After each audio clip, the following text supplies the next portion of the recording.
Hello everyone.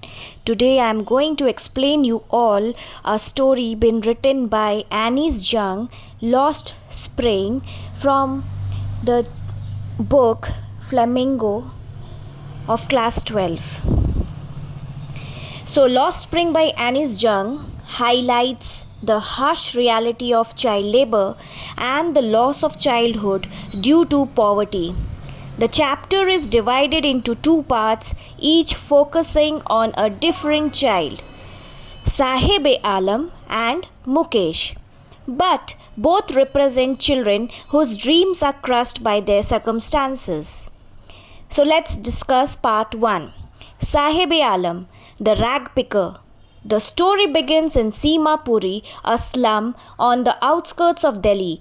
Here the author meets Sahib-e-Alam, a young boy who works as a rag picker.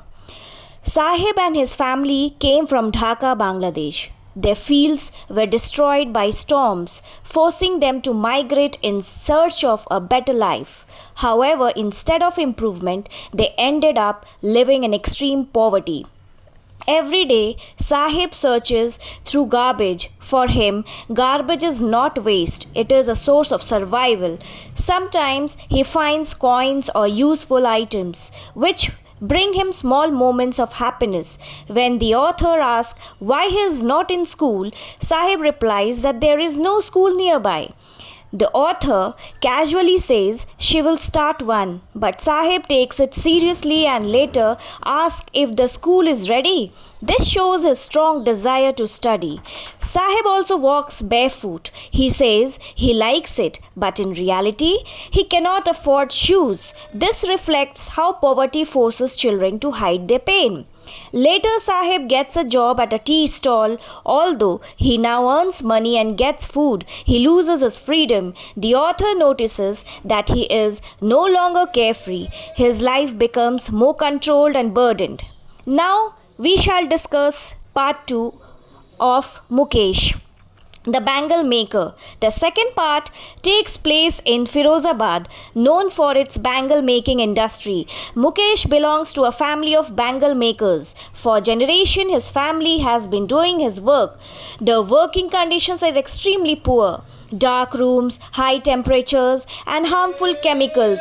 Many workers lose their eyesight. Mukesh also works in these conditions, but he dares to dream differently. He walks to become a motor mechanic. This is significant because he wants to break free from the cycle of poverty and tradition.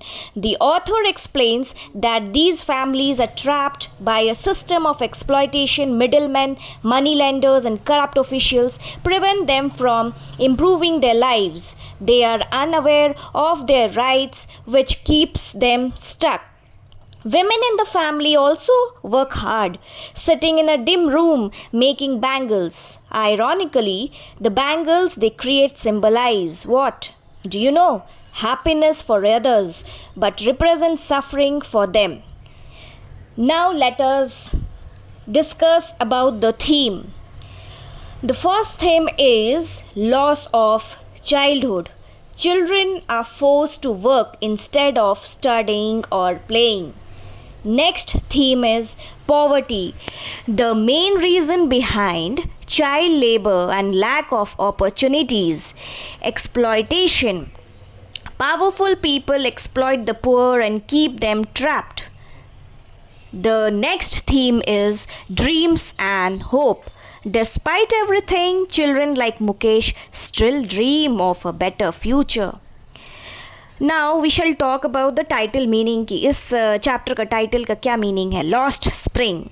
Spring means or it symbolizes youth, hope and new beginnings. But for these children, their spring is lost because they are forced into adult responsibilities at a very young age. So, what's the conclusion? So, the conclusion of the chapter makes us realize that millions of children still live without education, freedom, and dignity. It urges society to take responsibility and ensure that every child gets the chance to enjoy their childhood and fulfill their dreams.